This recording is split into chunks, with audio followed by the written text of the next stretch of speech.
This video is brought to you by SMB Hunar, an initiative by SMB Advertising Agency. સલામ બહેનો, આજે આપણે ગાખર બનાવતા શીખશું. આ ગાખરનો ડો તૈયાર છે. આના માટે આપણે શું કરશું? નોર્મલ જે આપણે વીટનો આટો લઈએ છીએ, ઘઉંનો આટો રોટી બનાવવાને, એ જ આપણે યુઝ કરશું. અગર 5 કિલો લઈ રહ્યા છો તો એના સાથે આપણે 4 ટેબલસ્પૂન તેલ લેશું અને નમક સ્વાદના હિસાબથી.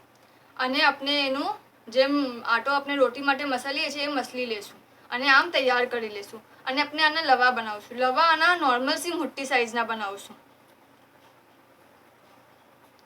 અપ્રોક્સ આપણે આમ હટેલીમાં આવી જાય ને આમ બરાબર એ સાઈઝને આપણે લવા બનાવશું. પરાઠાના બનાવીએ ને એ મિસલ.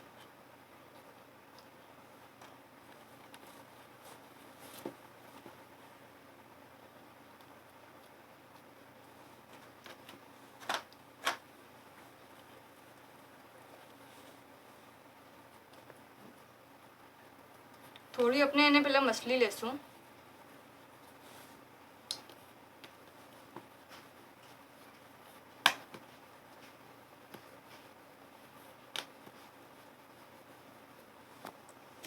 થોડું તેલ લગાવી લેશું.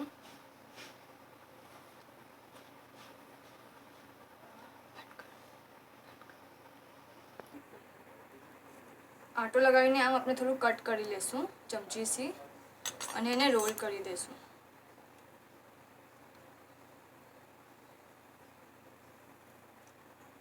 આપનું આમ થઈ જાય પછી આપણે આમ એને ફ્લેટ કરી દેશું.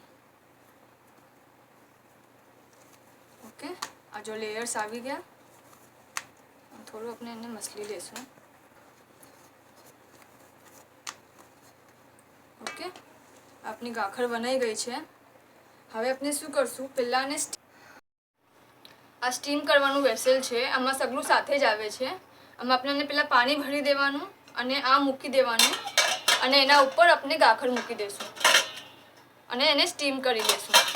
ઓકે, અને આપણે એને કવર કરી લેશું. આ આપનું સ્ટીમ. અને અગર આ ના હોય તો આપણે આ સેમ વે કુકરમાં બી કરી શકીએ છીએ. આપણું જે નોર્મલ કુકર હોય છે એમાં આપણે કરી શકીએ છીએ. આ રિંગ છે, આ રિંગ આરામથી આપણને મળી જાય આપણા કુકરની સાઇઝની.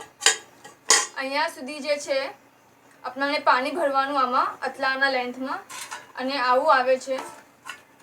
આ આપણે મૂકી શકીએ છીએ અને આના ઉપર સ્ટીમ કરી શકીએ છીએ. આના ઉપર ગાખર મૂકીને આપણે સેમ વે જેમ સ્ટીમરમાં કરીએ એમ આમાં સ્ટીમ કરી શકીએ છીએ. અને કુકરને બંધ કરવાનું, લેકિન એની જે સીટી છે આપણે આ સીટી યુઝ નહીં કરીએ, ખાલી આપણે કુકરને એના પર અટેચ કરશું, એ બંધ કરશું. 15 મિનિટ્સ આપણે સ્ટીમ કરશું અને લઈ લેશું.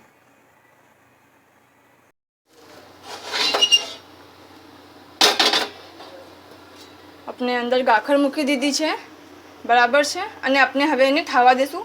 15 મિનિટ્સ વાસ્તે આપણે એને થવા દેશું.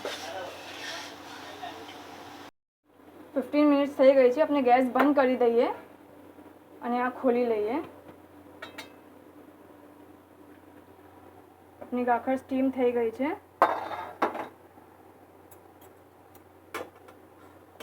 આપણે એને કપડા પર મૂકશું નીકાળીને. ઓકે, અને આપણે આને હવે ઠંડી થવા દેશું અને આનું પાણી બરાબર આ કપડા પર મૂકવું છે તો બરાબર આ પાણી સોકી લેશે. ઓકે, અને આપણે ઠંડી થવા દેશું. આપણે પહેલાં હવે આપણે ગાખરને બરાબર શેકી લેશું. આપણો સ્ટીમ કરવું, આપણો આટો પાકી ગયો છે. હવે આપણે બસ એને થોડું શેકી લેશું.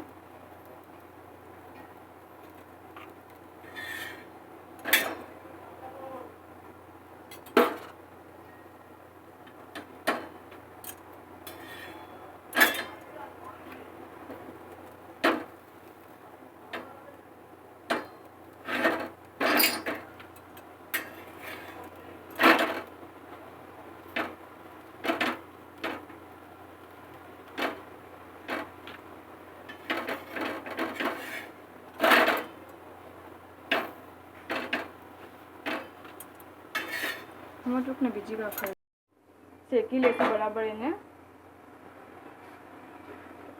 ઓકે,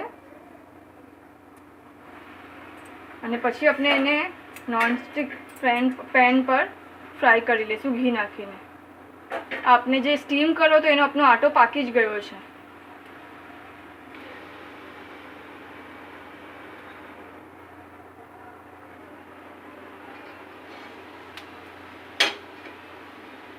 હવે આપણે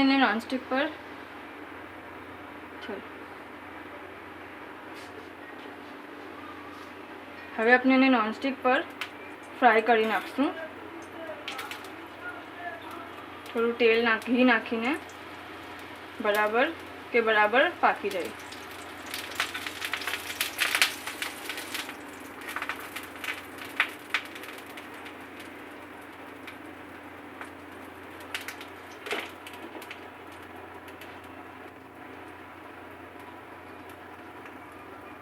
થોડું ઘી આમાં વધારે નાખજો.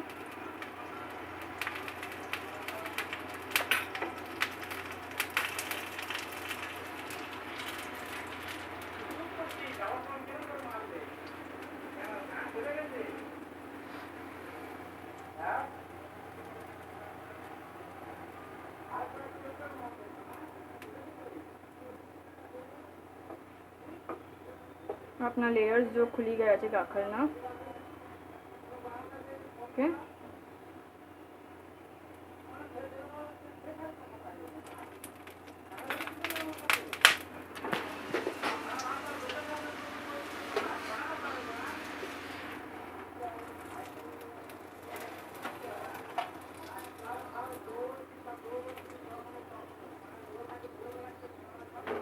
આપની ગાખર રેડી છે.